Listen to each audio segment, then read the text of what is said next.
acknowledge the traditional custodians of the ground we stand on and thank them for allowing Papa to tell stories on these glorious lands we share.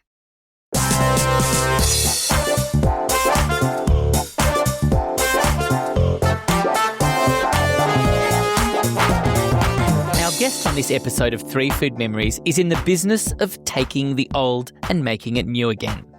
Widely regarded as the fermentation king, he uses the power of fermentation to educate and inspire a new generation of chefs and foodies alike. He's celebrated for reviving and innovating traditional fermentation techniques from around the world, and we're here to celebrate the release of his new book, Ferment. Kenji Morimoto, koyaso to 3 Food Memories.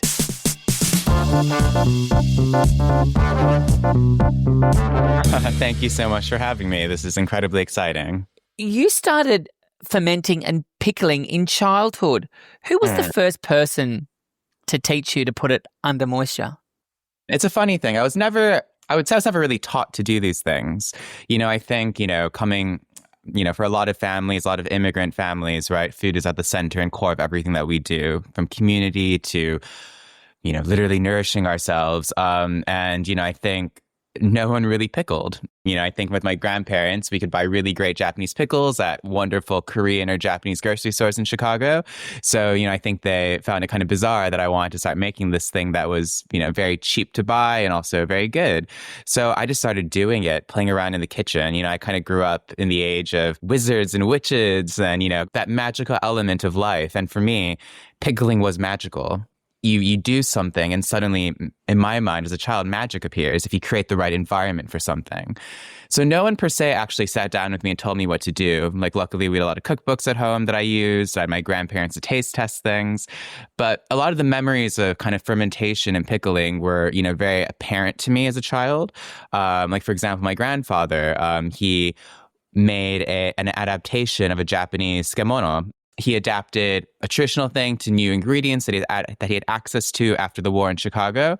So, and my parents would tell me stories of that. I didn't really grow up with my grandfather making that as much, but, those stories are very apparent of, how to preserve something, how do we adapt recipes based on access and locality. So I think it was a combination of me just being a precocious and, dare I say, weird child wanting to pickle things, but also just being in that environment where a lot of those rules and instinctual elements of what cooking is and what cooking can be, which is, dare I say, very true for fermentation, those values and those lessons were very, very strong as a kid. Dare I ask, did you want to pickle a sibling?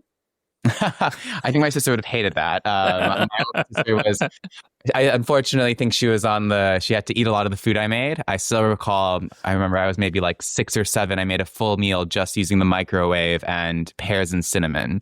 So probably not great things that my parents nor my sister would want to eat, but I had a very patient and understanding family. What's so good about the process of fermentation? I think there's a lot to be said. And as you can expect, I could probably wax poetic about this or wax lyrical for a while on this. But I think there's a lot of things with fermentation. I think, as we all know, we live in this age where, there's so much more knowledge around the gut-mind connection, right? I think there's a lot of buzzwords around, gut microbiome, probiotics, prebiotics. I generally don't like to comment on the health elements just because I'm not a health practitioner, but I think we can't not acknowledge that, it is becoming incredibly trendy and a lot of people are aware of, what fermentation can do for one's gut, right? But for me, the reason why, fermentation has always interested me is really through the discovery of flavor and the discovery of stories. And I think for me, that's what I've always really cared most about because I think, food is inherent to storytelling. Food is inherent to, again, not just storytelling, but capturing, dare I say, inflection points within an immigrant or within a family story. How do we recreate these flavors? And again, whenever I meet someone new, I always, probably similar to you, I talk about their earliest food memories. And yes, food is, or their earliest memories, full stop. And yes, food is a common ingredient there, no pun intended. But, I do think that more than that, it's the flavors of fermentation that really can unlock those memories. And what I mean by that are, those funky pickles, those really sour things, those savory elements and weird things that as children we may have hated, but as adults we kind of grew to love. But then also the stories that are attached to that, right? Kind of, jars gathering dust in grandparents' pantries, or weird things that are only taken out for special events or certain recipes, be it, a kosher dill pickle to fermented black beans, to miso, to soy sauce, to sauerkraut. And what I so love about that is that, yes, eating is obviously universal, but I think, fermentation is inherent to human survival, right?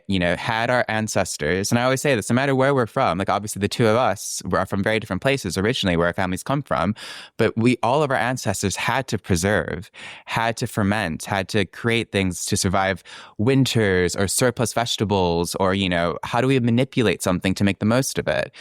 And without fermentation, without preservation, dare I say, a lot of us wouldn't be here without that ability to survive.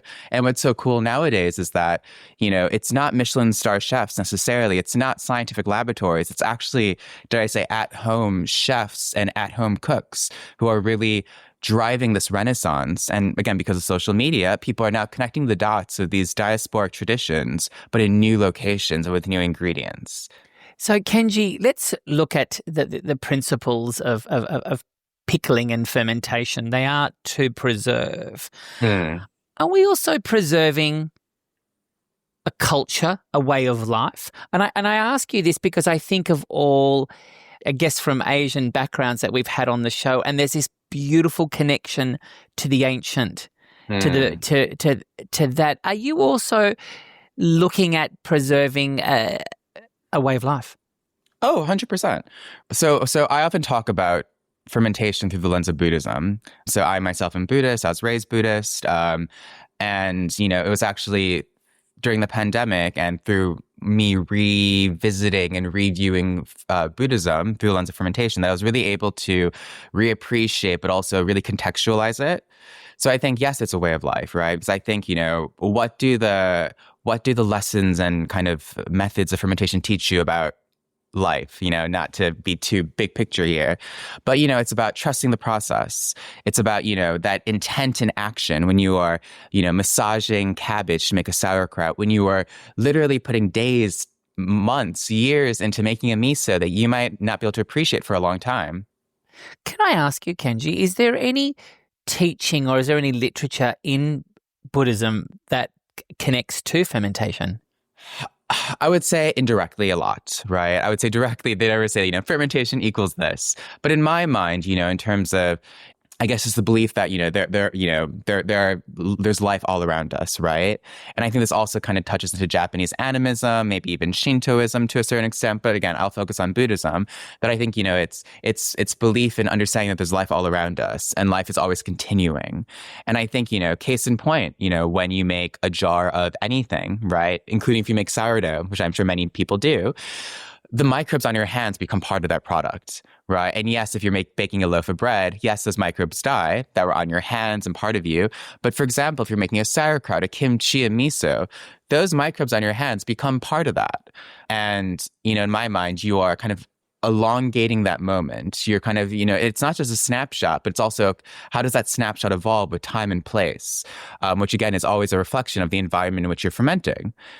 Which to me, I think really does mirror a lot of what Buddhism teaches me. Again, belief in the process, trusting intent.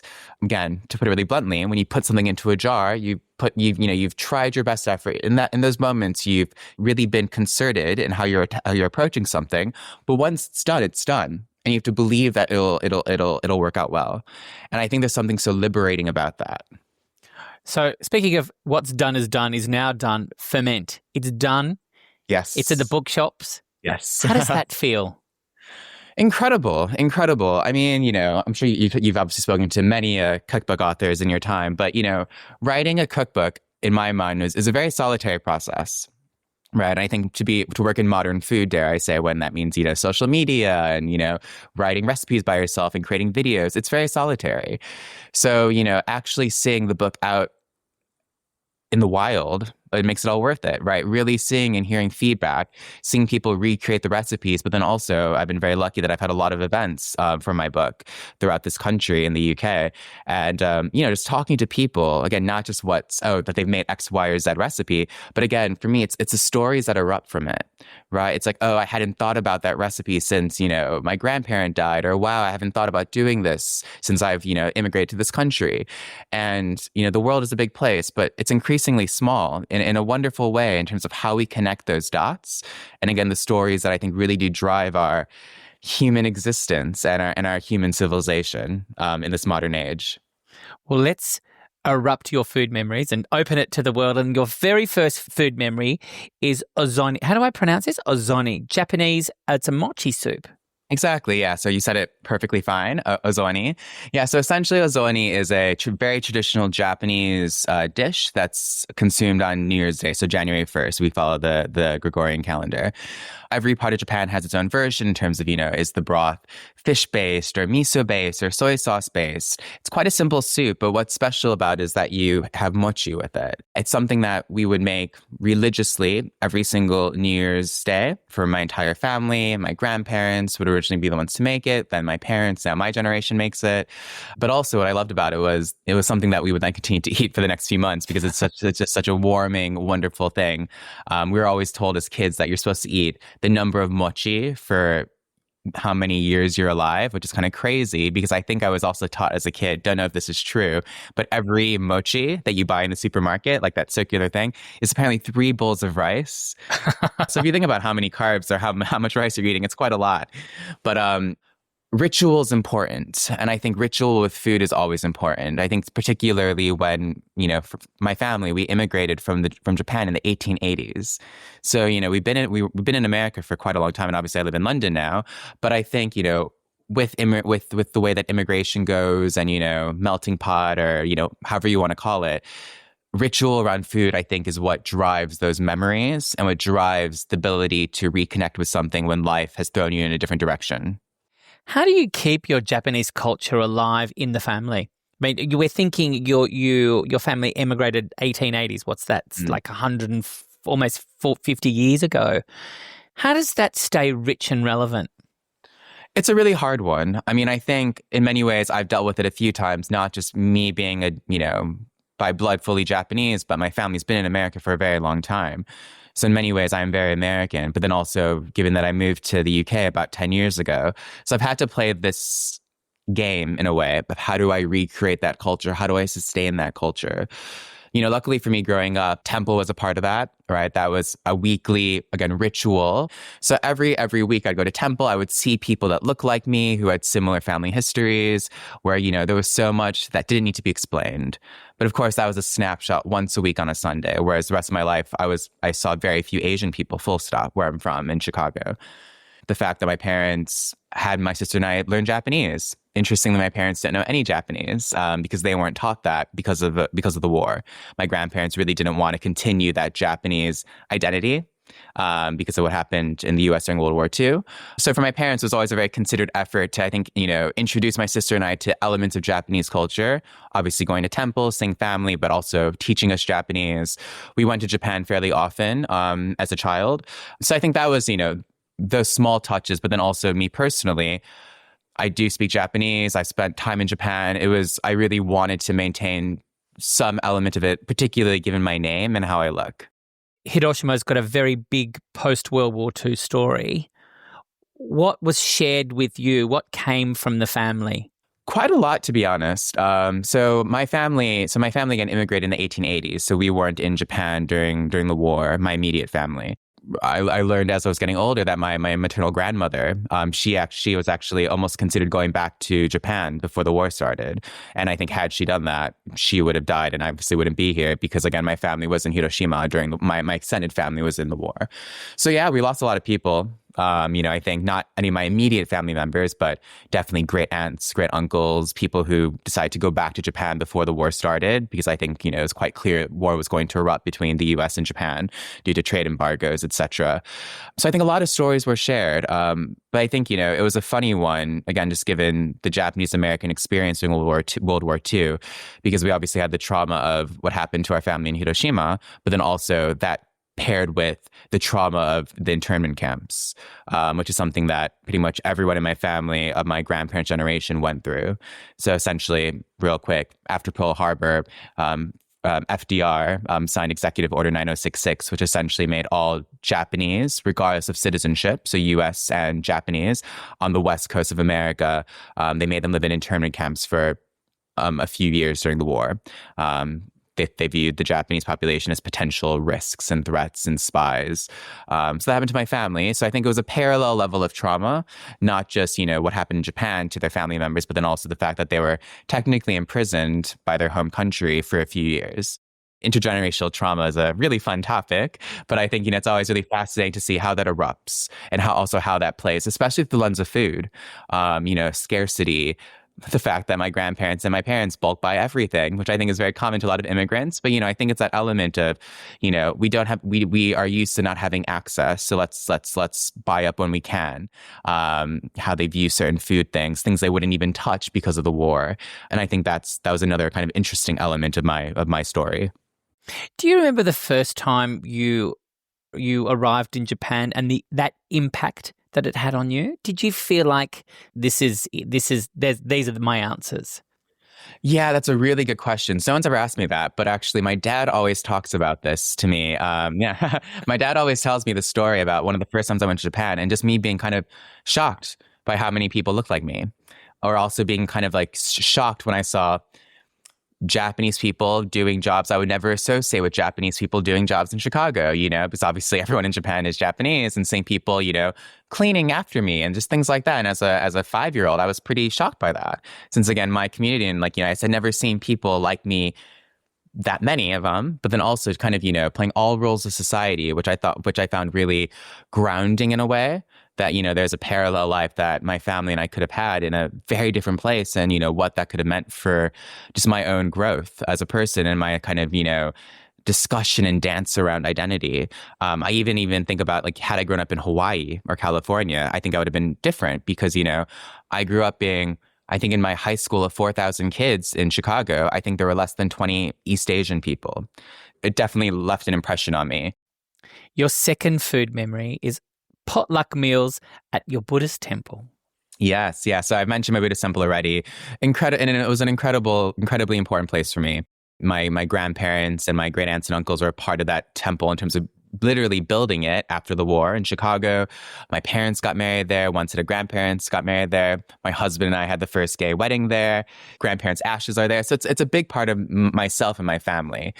But I always talk about the potluck, or I don't always, but I mentioned the potluck element of my temple because it was just so fantastic as a child, right? You would see so many, and it was pretty much every single family, usually mainly the women in the families, bringing a dish to share. And that could be, very classic American cookies, because again, many of the older Japanese people, my grandpa generation, they're all American citizens. They grew up in America. So a lot of it was casseroles. A lot of it was American cookies and biscuits.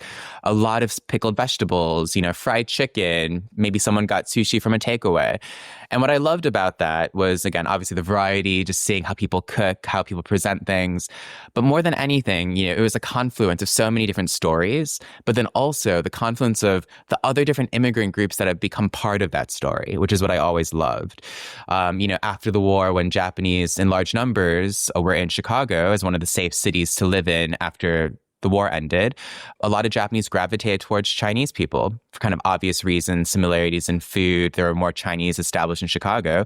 So Chinese people, but also food elements, very quickly became a part of kind of my Japanese American dinner table.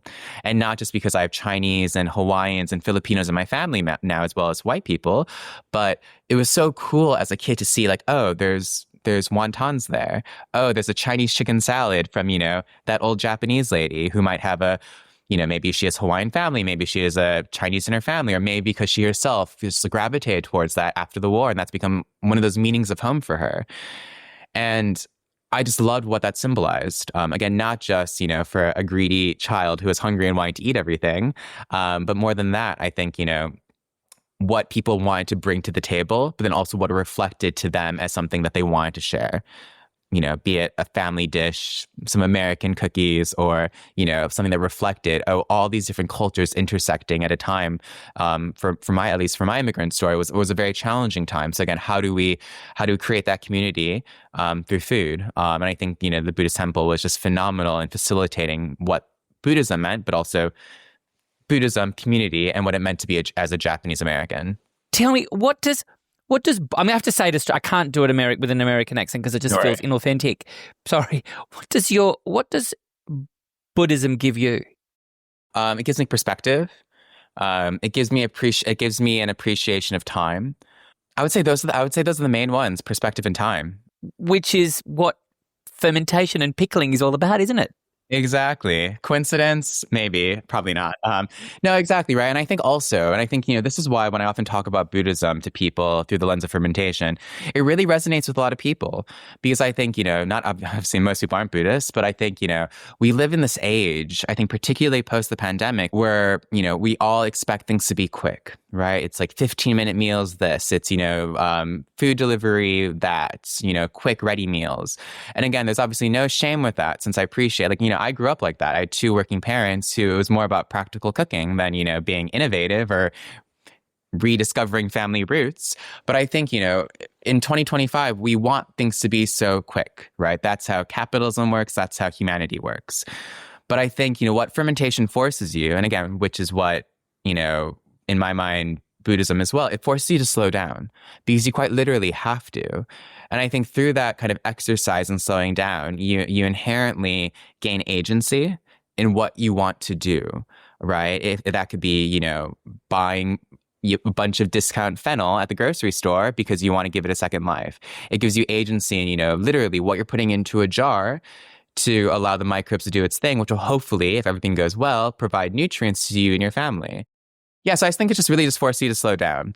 And I think, that's what people really enjoy is not just good for your gut, but also aesthetic, fun, and will teach you something that will hopefully be with you for the rest of your life. You said your husband and you were the first same-sex marriage in the temple. Is your husband Japanese? No, he's a white British guy. Yeah. Explain, can you retell his experience of being married in the temple? Yeah, I think for him it was fascinating, right? We did have a large contingent of British people come for the wedding in Chicago, and this was like literally a few months before the pandemic. So thank goodness we did it then, because actually my mother, or rather my husband and I, really wanted to get married in 2020. We were like, it'd be so easy to remember anniversaries, etc. The math would be easy, but my mom, in all of her wisdom, was like, let's not wait. Let's just get it done. So I was like, luckily we listened to her. Mother knows best, which is good. But I think he loved it, right? I think, was raised Anglican, etc. But, it was a pretty cool wedding. There was obviously Buddhist elements. It was in the Buddhist temple. And I think for him, just because, I come from my family, I'm much closer to my family than I would say he is to his, big immigrant family type of thing. So I think, it obviously meant a lot to me. So, for him, he wanted to echo that. But I think he found it fascinating. We had obviously chanting and, there was like a sake ceremony, things like that. So I think he really enjoyed it, but, just made it for a cooler event, dare I say. Growing up, going to temple, did you ever think or imagine yourself being married in temple to a man? Never. I think, I didn't really grow up with many gay people in my life. I had that I was aware of, no elders in my family, no elders in my community who were gay. I would say like George Takei is someone who comes up quite often because obviously he's Japanese American. He's the same generation as my grandparents. He actually ate dinner once in my grandmother's house because, again, the Japanese American community is pretty small. So, a lot of connections. But yeah, I didn't really grow up with that. And I think this is a very probably classic thing that I think a lot of gay youth will say. Obviously, things are changing quickly at times, slowly at other times. But, I never, I feel like, when you are, I was raised in the 90s, I feel like you always have a specific view of how life should be, right? Even if you come from a very progressive family, which I do, in a very liberal bubble, which I do. But, when you don't have those examples and when you don't have, gay people in your life living normal lives, it's really hard to envision yourself in a future that makes sense to you. It's not even, the whole nuclear family, white picket fence image that, is given to us. But I think, what life can even look like, full stop.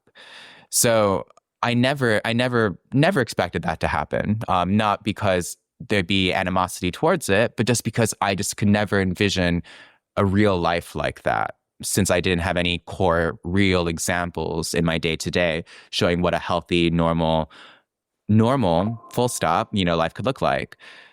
So yeah, so I think, full stop, I think like I never really envisioned that happening. But it was obviously for that reason even more wonderful that it could happen. And again, obviously there's no pushback. I came from a very supportive family when I came out to them. I think growing up, particularly when you are queer or when you are othered or when you have all these different identities, there's always going to be dissonance as to what is and what can be. But I think that's completely fine. Even when you come out to someone and it takes time for a family member or a friend to take some time to get used to it, I don't have any issue with that, since, for myself, it took a while to come out to myself. So I think it's just the natural progression of what life is. We've had a couple of guests on Three Food Memories who have come out, and it's challenged their relationship with their religion, with their belief system. Did you find yourself challenged? Yeah, not at all. I mean, I would say in many ways, I would say I'm not a great Buddhist and that I don't know all the doctrines so well, etc. I'm much more cultural with it. But, I would say with my type of Buddhism, it was never, number one, sexuality it's not really talked about.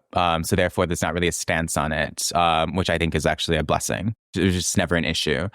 Luckily in my experience, I know it's not, indicative of probably a lot of other people who are even Buddhists and their experiences coming out to their families.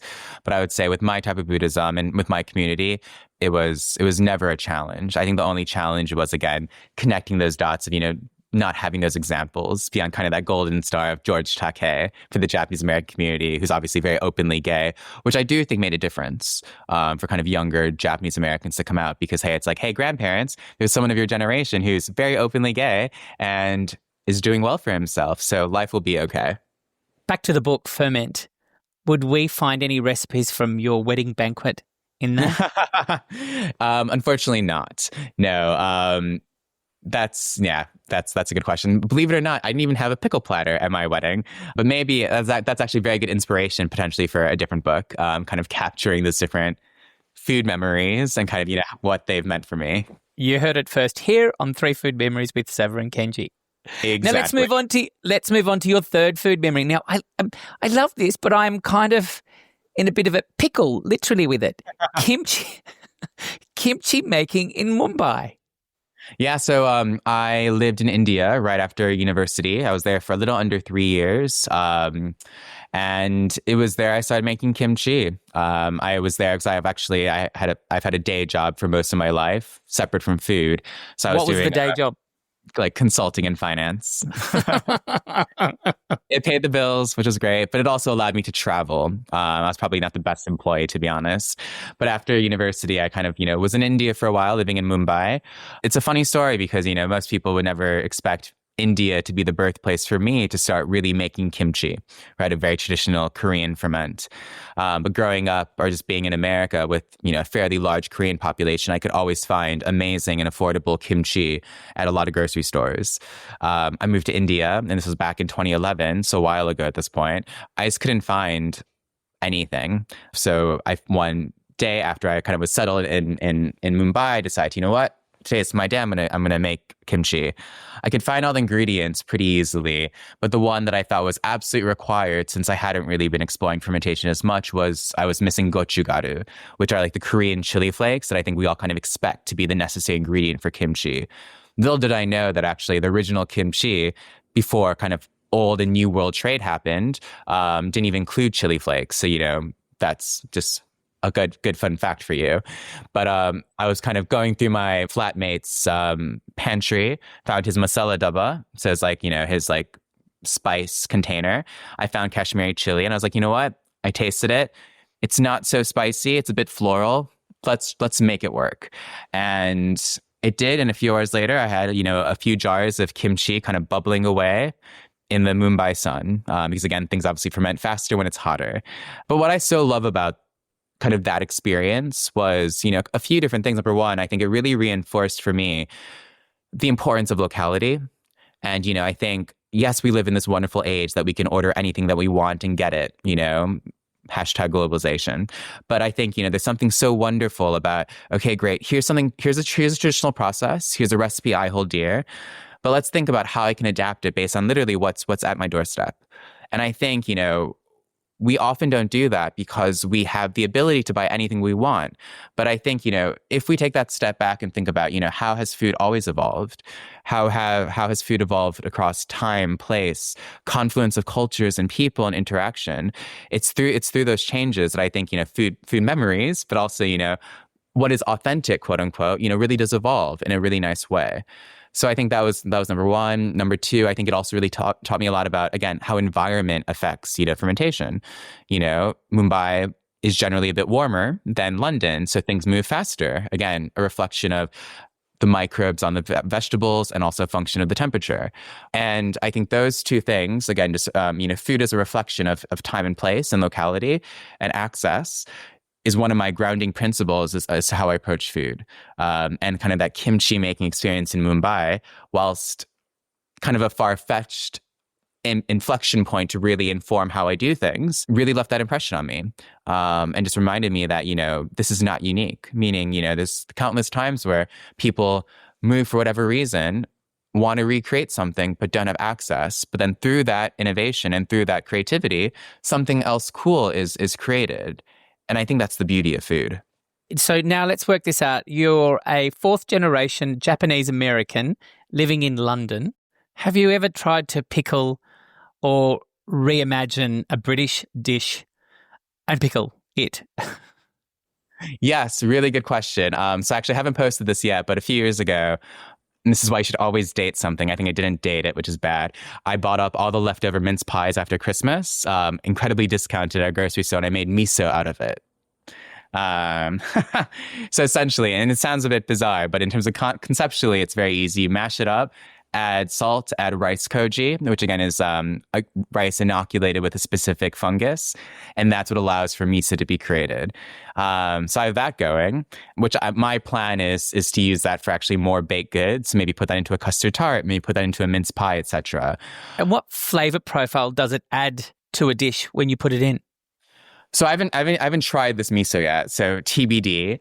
But what I expect for this one to taste like will be, I think it'll be fairly sweet because obviously all the ingredients in the mince pie.